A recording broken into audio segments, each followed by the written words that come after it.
On a été, tous ceux qui étaient dans le buffet de la gare ont été arrêtés, emmenés à Angoulême en prison. Et en prison, quand c'était notre tour de passer à l'interrogatoire, vous êtes juive? Pas du tout. Il n'y a que les juifs qui passent en zone libre. Eh bien, il n'y a peut-être que ça, mais nous, on ne l'est pas. Moi, je dis, on n'est pas juif, on est orthodoxe. Eh bien, ils ont emmené mon père, mon petit frère et mon neveu dans la cuisine.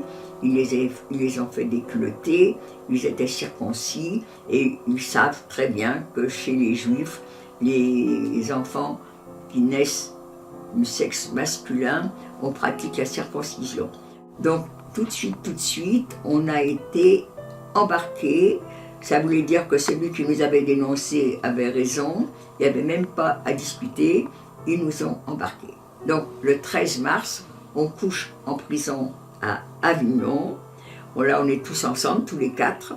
Le 14 au matin, on nous prévient, on ne reste pas à Avignon. Il y a un car qui était déjà plein.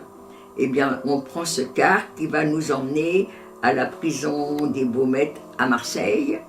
Et à Marseille, on va y rester du 14 mars jusqu'à fin mars. Alors là, naturellement, je suis séparée de mon père, de mon petit frère et de mon neveu.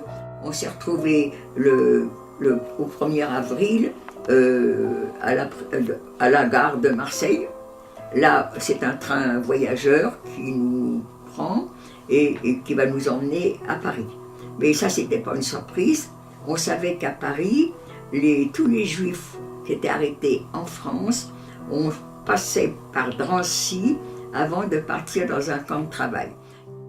Nous, on arrive, c'est le 1er avril, on arrive à Drancy, il fait...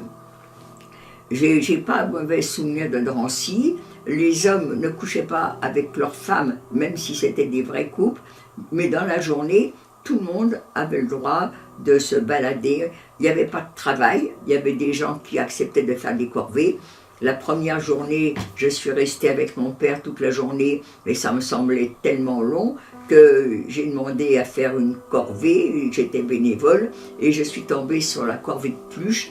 On se retrouvait tous les matins, toute une équipe de jeunes, à éplucher les légumes, et quand on est jeune, vous savez, on chante, on blague, et on n'avait pas peur. Donc le 13 mars, on a tous rendez-vous dans la cour de Drancy. Il y a des gens qui avaient été arrêtés, on leur avait dit prenez quelques vêtements, prenez des vêtements de toilette, donc ils avaient des petits bagages.